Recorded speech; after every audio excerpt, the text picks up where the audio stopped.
Bonjour à toutes et à tous et bienvenue pour cette brève introduction à Azure Key Vault Manage HSM. Alors Azure Key Vault Manage HSM est un petit nouveau dans la famille Azure Key Vault. On connaissait Azure Key Vault Standard, Azure Key Vault Premium, qui était une version avec en back-end des HSM Encipher qui étaient donc mutualisés. Eh bien, Azure Key Vault Manage HSM est l'évolution logique vers plus de sécurité et plus de contrôle du côté des HSM pour nos clients Azure.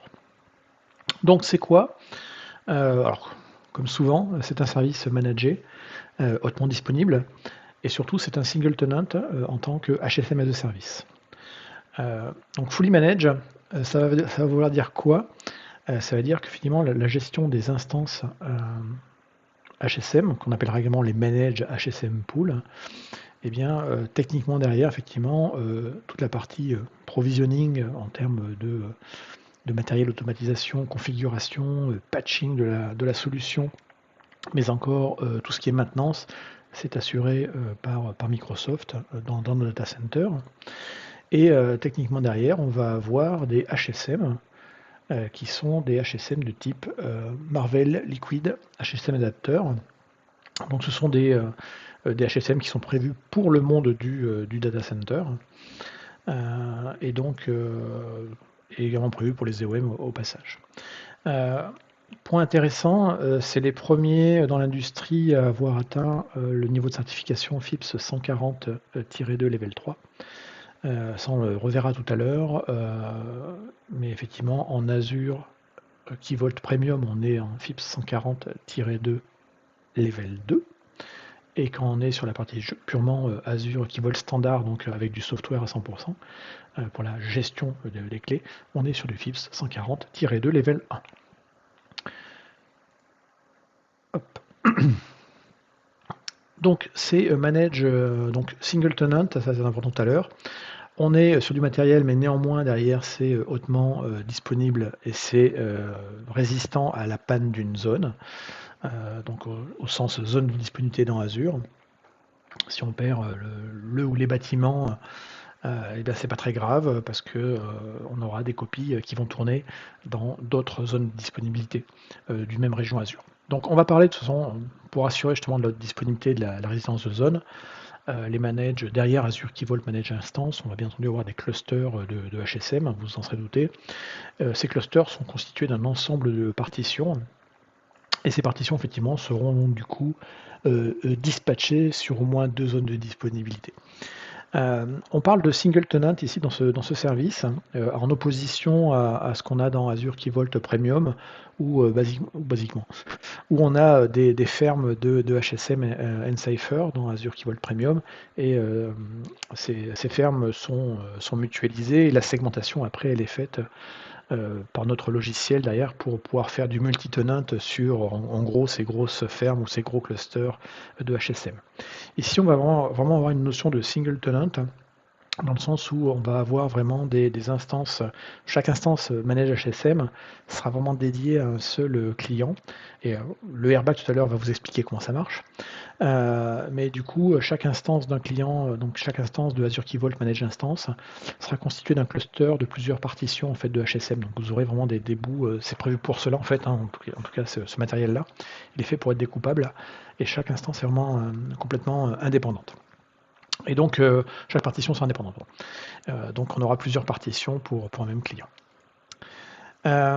Du coup, sur chacune de ces instances managées, on va avoir une notion ultra importante qui s'appelle le security domain ou le manage HSM security domain.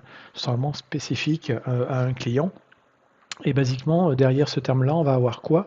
Donc on va avoir quelque chose qui va être généré en fait lors de la création du manage HSM. Ce sera généré dans le hardware et généré également avec la partie software qui est dans des enclaves. Ça c'est représenté par un blob qui est chiffré. Et ce blob, en fait, ce fichier en fait, va contenir un ensemble d'artefacts, parmi lesquels dedans la sauvegarde de ce qu'il y a dans le HSM, les user credentials, les clés de signature et les clés de chiffrement qui seront uniques du coup pour vous au HSM. Et en fait, ce Manage Security Domain est une relation est très important à connaître parce que c'est lui, en fait, qui va vous permettre d'établir, entre guillemets, une propriété de manière cryptographique du point de vue de ce HSM. Donc en gros, quand vous allez créer ou activer, pour être plus précis, le manage HSM, vous allez fournir des credentials qui vous sont propres et qui vous serviront également d'ailleurs au passage pour la partie restauration en cas de problème. Et ces credentials, ils sont représentés comment? Ils sont représentés en fait par des paires de clés RSA. Donc vous allez fournir lors de la création, lors de l'activation du manage HSM vos clés publiques, vous garderez vos clés privées qui sont bien à vous, mais ça veut dire qu'effectivement tout est protégé par vos clés. Donc ça veut dire que Microsoft ne pourra pas agir sur l'ownership, entre guillemets, votre propriété de votre security domain parce qu'il est protégé par vos clés cryptographiques, parce que normalement vos clés privées seront chez vous, ne seront pas chez nous. Le minimum lors de la création ou lors de la restauration d'un manage HSM, c'est de fournir donc 3 clés. Et on peut aller jusqu'à 10.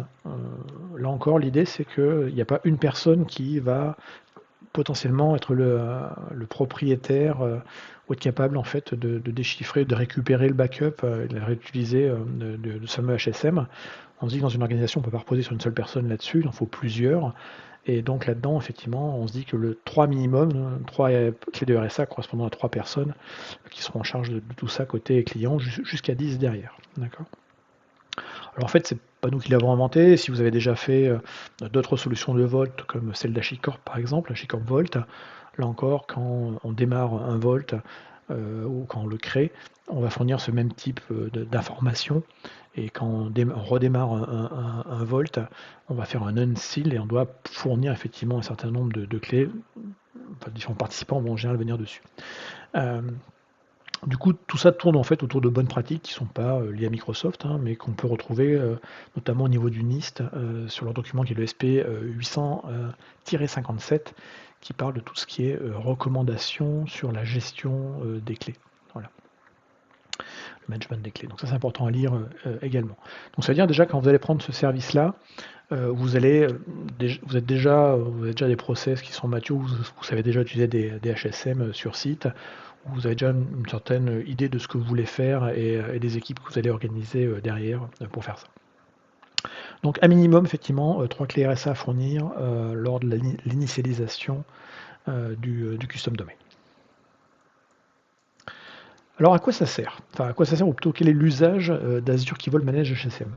C'est avant tout un usage pour effectivement protéger des données sensibles ou critiques pour votre business, votre activité commerciale.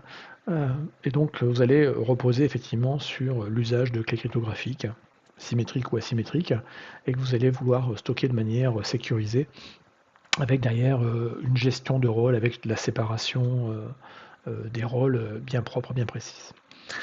Donc c'est vraiment à ça que ça va servir d'ailleurs. Et donc vous voulez quelque chose de très isolé et vous ne voulez pas entre guillemets être sur entre guillemets des HSM mutualisés, mais vous voulez votre propre HSM bien à vous, single tenant, mais as a service néanmoins. Ça s'appelle Azure Key Vault, donc ça a quelque chose de commun avec Azure Key Vault tel qu'on le connaît dans ses versions standard et ses versions premium, à savoir que pour la partie interface de management et API de consommation du data plane, basiquement ce seront les mêmes. Donc ça veut dire que vous ne serez pas obligé de redévelopper vos applications en appelant des nouvelles API pour aller chercher vos clés. Vous pouvez réutiliser, remodifier simplement le Vault dans lequel vous allez aller chercher vos clés. Ce Vault peut être un Manage HSM ou un Vault Premium ou normal, ça ne changera rien derrière du point de vue de l'application. Ça veut dire également que on va pouvoir intégrer le Key Vault Manage HSM dans Azure avec d'autres services, notamment pour les scénarios de Bring Your Own Key, dont je vais reparler tout à l'heure, mais ça ne change rien par rapport à ce qu'on avait historiquement avant, sauf qu'effectivement, techniquement derrière, vous allez avoir d'autres mécanismes et une isolation un peu plus forte. Ça veut dire qu'on peut également apporter dans des clés qu'on a générées dans son HSM sur site, et les importer après dans Azure Key Vault Manage HSM, et ça c'est documenté, on en parlera tout à l'heure. Et maintenant parlons des clés. Quel type de clés on peut avoir? Qu'est-ce qu'on peut faire avec les clés dans Manage HSM? Alors déjà en type de clé, ceux qui connaissent Azure Key Vault verront ici qu'il y a une petite nouveauté qui est la notion de clé symétrique. Donc dans Azure Key Vault aujourd'hui en version standard ou en version premium, on sait générer des clés et stocker des clés asymétriques de type RSA, Rives Shamir-Delman, le classique, et les courbes elliptiques. Donc ça ne change pas, on a toujours ce type de clé asymétrique disponible dans Azure Key Vault, dans Azure Key Vault Manage HSM, avec leurs différentes déclinaisons et les différentes tailles derrière. La nouveauté, effectivement, c'est la notion de clé symétrique. On va pouvoir créer directement dans ce HSM des clés symétriques. Donc ça peut être utile pour certaines applications. Et donc du coup, là, on vient pallier quelque chose qu'on n'a pas dans Azure Key Vault standard ou premium. Donc tout ça est parfaitement documenté dans la documentation. Et vous remarquerez également ici que dans Vault standard ou premium, on a différents moyens de protéger les clés. Le Vault standard, il est basé sur du software derrière, donc c'est en gros des machines Windows pour faire simple, alors que le Vault Premium est basé effectivement sur des HSM derrière. Là encore, ici on est dans Manage HSM, on se doute que ce sera que des clés de type HSM. Vous remarquerez néanmoins que les data planes sont un peu différents, donc ça ce sont les data planes classiques que vous connaissez avec les FQDN pour le service Vault, standard ou premium. Quand on sera sur du Manage HSM, l'URL sera un petit peu différente. Elle sera donc le nom de votre HSM, .manage.hsm.azure.net. Le service sait également faire de la rotation de clés, ce qui est plutôt pas mal. C'est encore en preview au moment où au moment où l'article a été écrit, parce que là on est au mois d'août 2022. Et donc vous avez un détail derrière tout ce qui est fourni pour effectivement mettre en place de la rotation de clés. Attention là encore aux services que vous utilisez derrière, vérifiez qu'ils savent bien, qu'ils vont bien supporter ce genre de rotation comme ça. Le prix, on en parlera tout à l'heure, mais la rotation de secret n'a pas de coût supplémentaire, c'est juste une fonctionnalité que vous avez dans le service. Et le point l'un des plus importants à retenir de cette vidéo, c'est toute la partie contrôle d'accès pour l'Azure Key Vault Manage HSM, qui là pour le coup est radicalement différent de ce qu'on peut connaître avec les autres solutions de type Azure Key Vault standard ou premium. Donc première chose, il va falloir distinguer en fait, et on distingue volontairement, deux éléments. Le contrôle plane, c'est-à-dire en gros comment les rôles et les permissions qu'on doit avoir pour pouvoir créer, modifier ou supprimer l'objet Azure Key Vault Manage HSM. Et là pour le coup, vous avez du coup alors on peut utiliser un compte assez fort comme un owner ou un contributeur, mais si on veut faire ça proprement avec le principe du moindre privilège, on a un rôle qui s'appelle le Manage HSM Contributor dans les built-in roles d'Azure, et ce Manage HSM Contributor va vous permettre effectivement de gérer les objets dans Azure qui sont des HSM pools, ce qui est le même nom qu'une single instance, il y a plusieurs noms derrière, mais c'est le Manage HSM. Important, le fait d'être le Manage HSM Contributor ne vous donne pas d'accès après ce qu'il va y avoir à l'intérieur, donc du côté du data plane. Et donc cette séparation-là, qui est vraiment une separation of duties, elle est super importante.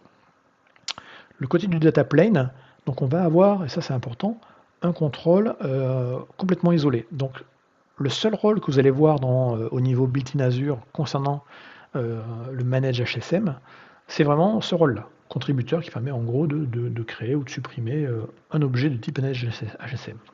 Ensuite, toute la gestion du contrôle d'accès à la partie de ce qui est dans le Manage HSM, donc à savoir effectivement les clés, tout ça sera isolé en fait avec un airbag qui sera local. Et c'est vraiment séparé. Donc typiquement quand on va créer pour la première fois, je vous montrerai la ligne de commande un peu plus tard, un Manage HSM, donc la personne qui administre dans Azure et qui a ce rôle de Manage HSM contributeur va taper une commande pour créer un Azure Manage HSM, et dans la commande, il va lui faire passer le nom des administrateurs de ce HSM. Donc là, on sépare bien celui qui a créé l'objet de celui qui va le manager, et ensuite on va avoir un management qui sera vraiment local au HSM. Et donc on aura donc lors de la création du HSM avec le commutateur-administrator, on va donner le droit à une personne ou un groupe de personnes d'être les cluster administrators. Et ces cluster administrators, eux ensuite, vont pouvoir déléguer des droits à différentes populations. Donc ça pourrait être effectivement des crypto officers, des police administrators, les gens qui vont faire le backup, etc. Donc il y a tout un ensemble de built-in roles qui ne sont présents et visibles que dans le HSM en tant que tel. Et donc vous avez une description ici. Alors ce qui est intéressant par exemple, c'est que le manage HSM, et on a vraiment appuyé avec ces built-in roles sur une separation of duties, c'est que par exemple le manage HSM administrator, local donc au HSM, a le droit de faire des opérations sur le security domain, du backup, du restore, du rôle. Mais il ne peut faire aucune opération par exemple sur les clés. Pour faire une opération sur les clés, ce sera plutôt un manage crypto user qui lui va pouvoir faire toutes les opérations sur les clés, sauf la récupération de la purge, enfin soit purger la corbeille des secrets, soit récupérer des clés supprimées ou les exporter. Donc vous voyez que tout a été vraiment fait vraiment comme on doit faire dans un HSM, avec différents privilèges pour différents rôles. De la même façon, les gens qui auditent sont des gens qui ont des besoins de lecture, mais pas d'usage, par exemple, des clés. Donc pour assigner, pour que les cluster administrators, donc qui font partie des bulletin roles, puissent donner des droits à des groupes ou à des personnes sur ces éléments-là, ils vont passer par les role assignment, et là il y a des lignes de commande. Et là je vous parlais tout à l'heure en disant que dans la partie Key Vault, on réutilise en gros les mêmes API, donc ce sera les mêmes commandes, ce sera Z Key Vault quelque chose, et donc on va faire un Z Key Vault role assignment derrière, et notamment dans les paramètres du Azure Key Vault role assignment, on pourra faire passer effectivement le nom du HSM, et puis après les identifiants derrière, par exemple des utilisateurs, et ensuite on va leur donner un rôle. Point important, c'est que le rôle peut être scopé, c'est-à-dire qu'on peut dire le rôle va s'appliquer à l'ensemble du HSM, ou juste à la partie clé, ou à juste à certaines clés. Et ça, c'est une chose qui là encore est différente par rapport à ce qu'on a dans l'Azure Key Vault standard ou premium, où quand on va définir, donner un droit à quelqu'un, il va l'avoir sur l'ensemble du Key Vault, et pas juste sur certaines branches ou sur certaines clés. Donc ça, c'est vraiment des choses qui sont très distinctives de manage HSM. D'ailleurs, ça fait partie des raisons pour lesquelles on peut prendre un manage HSM. Les opérations qui sont permises, là encore, en fonction du rôle built-in dans Azure HSM, on pourra faire plus ou moins de choses. Donc l'administrateur va vraiment travailler sur, par exemple, le security domain. Le crypto officer va pouvoir regarder va pouvoir travailler sur les clés qui ont été supprimées ou récupérer des clés qui ont été supprimées. Et donc ce tableau-là est très important à lire parce qu'en fait c'est celui qui va permettre de savoir quelle permission on va donner à qui. Ce sera vraiment du principe du moyen de privilège avec juste ce dont on a besoin. Voilà. Donc chose super importante à retenir, effectivement, contrôle d'accès. On a un seul rôle built-in qui existe côté Airbag d'Azure pour créer l'objet. Et ensuite, effectivement, on va avoir une gestion complètement indépendante qui sera complètement locale au HSM. Et là-dessus, en fait, du côté Azure, nous, on peut rien faire. Voilà. C'est vraiment built-in à l'intérieur. On va maintenant aller voir la partie protection des données qui sont dans le manage, dans l'Azure Key Vault Manage HSM. Alors, dans le sens protection des données, il faut voir trois éléments. Le premier, c'est la partie, effectivement, sauvegarde et restauration. Donc, sauvegarde et restauration, ça va passer effectivement, là on parle ici surtout de la sauvegarde et de la restauration de tout ce qui est dans le data plane, donc tous les secrets. Donc en gros la sauvegarde elle se fait sur l'ensemble du contenu du HSM et elle sera chiffrée, cette sauvegarde, avec les fameuses clés cryptographiques qu'on a associées au security domain. Donc je rappelle ces fameuses clés RSA qu'on a définies lors de l'initialisation en fait du HSM. Donc ce sont voilà. Donc toutes ces opérations-là vont se faire, donc le backup et le restore vont se faire à l'échelle du data plane.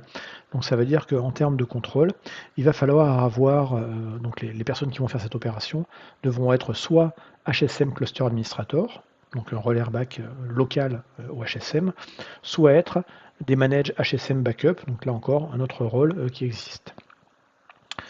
Donc il faut donc faire partie avoir les bons rôles. Il faut également donc du coup avoir les clés. Et puis donc ce data plane va correspondre à tout ce qui est ici. Et donc pour faire un backup, pour déclencher un backup, vous aurez besoin de quoi? Bon, bah, on s'en serait douté, il faut le nom du HSM ou son URL. Et vous aurez besoin d'un compte de stockage avec un conteneur à l'intérieur et un token SAS qui aura la permission d'aller créer, de lire, de supprimer ou d'écrire dessus. Donc ce sont les conditions pour pouvoir en gros faire son backup. Et vous aurez compris que le backup va se retrouver du coup sous la forme d'un blob dans le compte de stockage. Sans aller jusqu'à à la restauration complète, il faut savoir que l'Azure Key Vault dispose, donc le manage HSM, d'un soft delete, comme on peut avoir effectivement dans l'Azure Key Vault standard ou premium, que ce soft delete ne peut pas être désactivé, donc il est toujours présent. La seule chose sur laquelle vous allez pouvoir travailler, c'est la rétention, c'est-à-dire le nombre de jours dans lequel les clés qui ont été supprimées seront encore, entre guillemets, restaurables. Donc cette rétention peut aller entre 7 jours et 90 jours de rétention, et la valeur par défaut est de 90, c'est-à-dire le maximum. Là encore, en fonction de vos contraintes, vous pouvez réduire ça. Donc le soft delete, en général, ce sera l'administrateur côté Azure qui créera le Vault qui pourra faire cette opération. C'est également lui qui pourra aller le modifier ultérieurement. La Purge Protection, là encore, elle est désactivée par défaut. C'est celle qui va permettre de dire je vais aller purger en fait un soft delete complètement, purger pour de vrai. Donc là encore, on peut activer ou pas cette fonctionnalité-là. Elle est désactivée par défaut. Alors je crois alors qu'elle l'est normalement, elle est activée par défaut dans les Azure Key Vault standard et premium. Du côté de l'intégration, eh bien, comme je l'ai dit, on va s'intégrer avec d'autres services Azure. En général, on va s'en servir de l'Azure Key Vault, généralement pour stocker des clés qui servent au chiffrement at rest de la plupart des services de data. Donc il y a toujours deux options quand le client décide de gérer lui-même ses clés, de ne pas passer par les clés du service, donc gérées par Microsoft. Soit il génère directement ses clés dans un Key Vault et il les utilise, soit il les génère à demeure dans son data center de manière logicielle ou via un autre HSM et il les importe dans l'Azure Key Vault. Donc là, on est sur du Key Vault Manage HSM, mais factuellement, ça ne change rien à tout ça. Alors la liste derrière des HSM sont supportés. Si vous générez vos secrets, vos clés dans des HSM, par exemple à demeure, eh bien, vous avez une liste de HSM qui sont supportés pour Manage HSM. Pour la partie importation, vous avez toute la procédure et surtout, vous avez ici la liste des HSM qui sont supportés avec les méthodes utilisées derrière. Donc soit on est sur du HSM spécifique et donc vous avez les documentations qui seront disponibles derrière. Une autre façon, c'est aussi de générer directement ces clés dans le Azure Key Vault Manage HSM. Je rappelle que derrière, ce sont du Marvell Liquid Security, donc c'est des vrais HSM hardware, donc les clés sont bien aussi. Et à la fin, finalement, les clés que vous aurez générées ou importées, vous allez les utiliser au niveau des différents services d'Azure pour les parties généralement chiffrement at rest. Donc là, je mets quelques exemples. En l'occurrence ici, Azure Storage ou les SQL Database avec la partie T2 Protector ou encore AIP. Mais bon, globalement, dès que vous avez un service qui va vous proposer de faire du chiffrement at rest dans lequel vous pouvez venir avec vos propres clés cryptographiques en mode Bring Your Own Key ou Customer Managed Key, là encore, l'Azure Key Vault Manage HSM fera tout à fait bien le travail. Partie monitoring et partie audit, rien de vraiment extraordinaire. On s'appuie bien entendu sur Azure Monitor et Azure Log Analytics. Et puis pour cela, il faudra venir penser effectivement à activer la partie journalisation dans le Manage HSM. Et donc vous avez la documentation qui va vous décrire comment faire ça et comment aller l'activer. Rien de vraiment extraordinaire, mais effectivement, il faudra venir activer les diagnostics sur le Key Vault et dire ensuite ce que vous voulez récupérer et où le stocker. Donc là, généralement, c'est des choses qui sont plutôt recommandées en termes de bonnes pratiques. On va en reparler juste après. Du point de vue accès par le réseau, deux options. Soit on passe par un public endpoint, auquel cas, effectivement, on aura une URL sur la partie data plane qui aura un nom de type le nom de votre HSM, HSM- le nom de votre HSM et puis le manage gsm.azure.net. Soit on peut également rendre la ressource de manière utilisable, mais que de manière privative au travers d'un VNet, une intégration avec un VNet. Donc on aura un private endpoint qui donc sera associé à un private link, et puis on associera ça à un ou plusieurs subnets dans des virtual networks. Tout simplement, un extraordinaire, mais donc le service, on peut le rendre complètement privatif sans l'exposer directement sur Internet. Pour provisionner, pour créer un Azure, un Azure Key Vault Manage HSM ou encore l'utiliser, là encore du classique, donc PowerShell bien entendu. La ligne de commande Azure, donc là je l'ai séparé, alors, je suis plutôt un utilisateur de la ligne de commande Azure, ce qui explique que là j'ai plus gratté ce sujet-là, mais globalement pour la création, donc le provisioning plutôt, et l'activation après, une fois qu'il a été provisionné d'un Azure Key Vault Manage HSM, se fait de manière assez simple. Donc vous avez besoin d'un ressource groupe, un extraordinaire là-dessus. Et donc vous allez ici créer votre Key Vault, donc en lui donnant un petit nom, en lui donnant, hop, on va zoomer un petit peu, en lui donnant ici Azure Key Vault Create, le nom de l'Azure Manage Key Vault, le ressource groupe, la localisation, et ça c'est important. C'est ici avec le -- administrator ce qu'on va faire passer. Alors ici là c'est les OID qui sont une variable, mais en gros c'est les identifiants, les ID en fait des comptes qui seront administrateurs dans le RBAC local du HSM, donc ils seront HSM administrators. Ce sont eux qui seront les administrateurs du HSM et qui ensuite pourront donner des droits à d'autres. Donc c'est là vraiment où vient se matérialiser la separation of duties, où effectivement ceux qui vont créer l'objet Key Vault ne sont pas forcément ceux qui en seront les administrateurs. Voilà. Et ensuite, derrière, effectivement, on va préciser la partie rétention. Si on est ici sur le soft delete, vous voyez qu'ici, c'était paramétré à 7 versus la valeur qui est de 90 par défaut. Une fois que le Key Vault est créé, qui au passage prend un peu plus de temps qu'un Key Vault traditionnel, donc un Manage Key Vault, comptez une petite dizaine de minutes à peu près pour la partie provisioning. D'ailleurs, on vous le dit ici, hein, quelques few minutes. Dans mon cas, c'était 9 ou 10 à peu près. Eh bien, l'étape d'après consiste à activer le HSM. C'est-à-dire que là, pour l'instant, le HSM, il est démarré, ou il est disponible, mais il va falloir l'activer. C'est là où vous allez venir avec vos X paires de clés RSA, entre 3 et 10, et que vous allez faire cette opération de chiffrer finalement, de protéger le security domain. Donc on vous demande de fournir au moins 3 clés RSA, et puis également de spécifier, lors de cette activation, de spécifier combien il y aura de clés qui seront nécessaires pour déchiffrer le security domain. Donc c'est ce qu'on appelle le quorum. Donc on peut imaginer par exemple qu'il y ait 3 paires de clés qui aient été utilisées et qu'on va nécessiter d'avoir au moins 2 paires de clés pour pouvoir faire l'opération de déchiffrement. Là encore, ça dépend après de la taille de l'organisation, ça dépend de sa structure organisationnelle, mais globalement, alors, il ne faut pas avoir 10 clés, demander les 10 clés pour pouvoir déchiffrer, ça ce serait complètement stupide. On peut toujours avoir quelqu'un qui a un problème de santé ou pire. Mais l'idée c'est ça, c'est de se dire combien de personnes auront une paire de clés. Et de combien de personnes on a besoin pour pouvoir déchiffrer le security domain, entre autres notamment utilisé lors des opérations de backup et de restore. Et donc, alors là ici, dans l'exemple ici, créer des clés RSA. Et d'ailleurs, il y aura une vidéo sur cette chaîne qui reprendra ces différentes opérations. Et donc, l'opération d'activation en fait de l'Azure HSM Managed Key Vault, ce sera donc en téléchargeant ce qu'on appelle le security domain. Donc le security domain, oui, c'est encore une commande AZ. On va donner le nom ici, effectivement, du Key Vault. Et ensuite, on va utiliser des clés pour wrapper tout ça, c'est-à-dire en gros, chiffrer le security domain. Et donc là, on va faire passer effectivement les clés publiques. Hein, les points .cr, c'est les parties publiques. Voilà. Une fois qu'on a filé les X clés, les X fichiers correspondant à la partie publique des clés RSA, on précise le quorum. Donc ici, par exemple, on avait 3 clés RSA et on avait un quorum de 2 au minimum. Et ensuite, on va donner le nom du fichier qui sera généré du security domain, et ce sera un fichier JSON, voilà, tout simplement.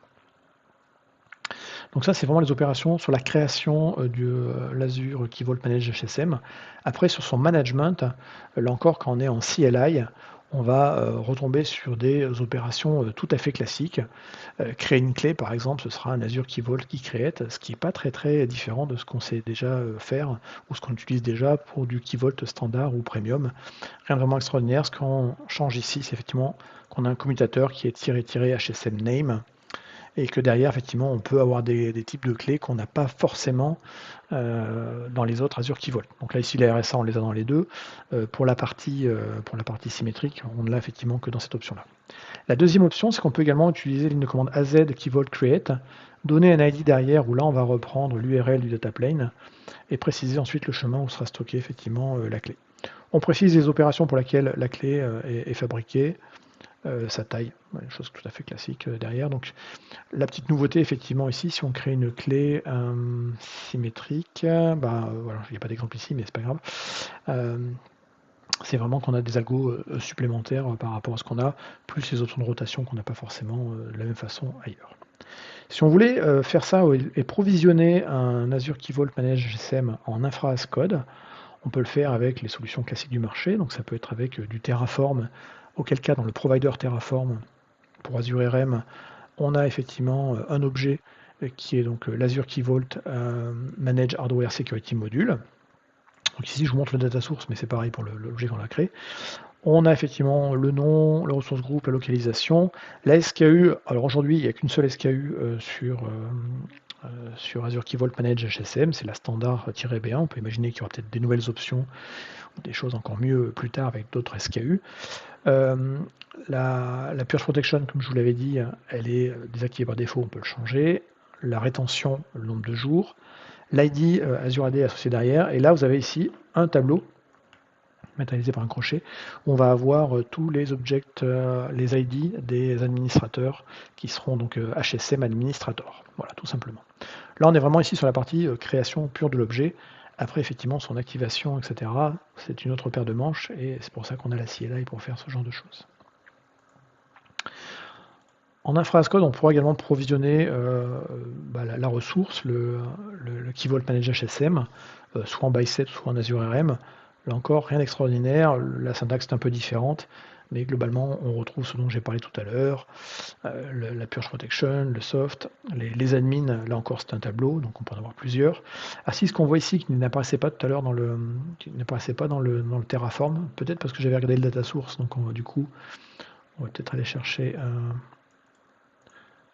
ici, on va le vérifier dans l'objet de création, voilà.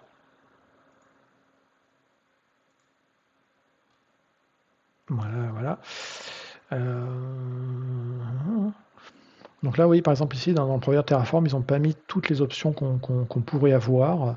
En tout cas, si on regarde la partie Bicep, on voit qu'il y a un petit peu plus d'informations, à voir si elles sont utilisées ou pas, parce que là, on est sur une preview. C'est qu'ensuite, on va pouvoir également faire du filtrage en termes d'ACL sur ceux qui ont le droit d'accéder ou pas à la ressource. C'est chose qu'on ne voit pas. Mais après, pour le reste, on est sur les mêmes propriétés. Idem en JSON ici. Voilà. Donc c'est ça qu'on n'a pas vu apparaître dans la partie Terraform. SLA et région. Le SLA est intéressant. C'est un SLA de disponibilité, mais qui inclut également un temps de processing des transactions.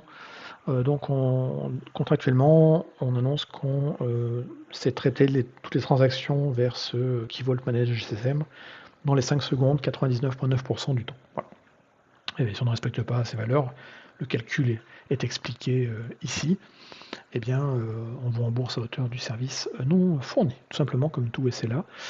Le service est disponible dans la plupart des régions, les plus classiques, les nouvelles peut-être pas. Si on prenait par exemple la partie France, voilà. Donc c'est disponible en France centrale, en West Europe, donc Amsterdam, en North Europe, Dublin.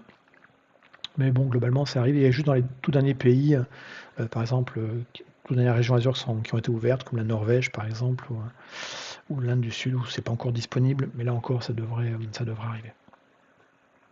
Best practice qu'il faudrait absolument lire. Contrôler les accès à votre manège HSM. Donc on vous encourage plutôt à utiliser un groupe pour les administrateurs plutôt que de prendre un par un chacun des individus lors de la création. Ensuite, utiliser tout ce que... Donc ouais, ça évite effectivement la partie lockdown administrative, c'est-à-dire que si on n'utilisait qu'une seule personne et que la personne a un accident ou elle est virée de la boîte, et ben en fait, ça veut dire que le truc il est loqué et puis on peut pas faire grand-chose. Euh, Ensuite, voilà, éviter de faire éviter de donc bien séparer le principe du moyen de privilège quand vous donnez les rôles. Éviter donc pour faire encore la separation of duties, de ne pas avoir un rôle qui va faire, enfin plusieurs rôles qui vont être mis à la même personne. Ça paraît évident, mais si elle est à la fois dans Azure, l'administrateur, localement, à la fin, ça n'a plus vraiment de sens finalement, le service. Faites des backups, activez le login, activez selon vos besoins les options de recovery. Et puis après, vous avez quelques principes sur la partie import-export depuis des choses qui sont sur site. Dernière chose, combien tout ça, ça coûte? Alors c'est inclus dans la page de pricing d'Azure Key Vault, donc Azure Microsoft, Pricing Details Key Vault.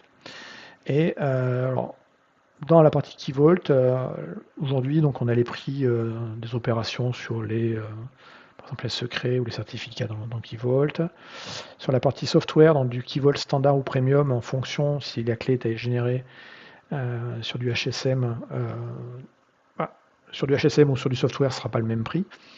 Mais là encore, on ne voit nulle part apparaître la notion de HSM, tout simplement parce que le HSM, donc pareil, les rotations de clés, ça a un coût. Quand on est sur du HSM, en fait, c'est beaucoup plus simple. Le prix il est là, donc c'est la SKU standard B1, et c'est un coût horaire qui est de 3,162 € par mois. Pour, ici, là, dans l'exemple, je suis sur la zone France centrale. Donc basiquement, 3,162 €, si on prend 24 heures et on va dire 30 jours de moyenne, ça devrait vous faire approximativement entre 2276 et 2277 € par mois. C'est un coût qui peut paraître assez élevé si on le compare au coût d'Azure Key Vault. Là encore, c'est un coût qui est associé à un usage normalement un peu intensif de clés cryptographiques. Si vous avez 3 clés à gérer, c'est probablement pas pour vous ce genre de service.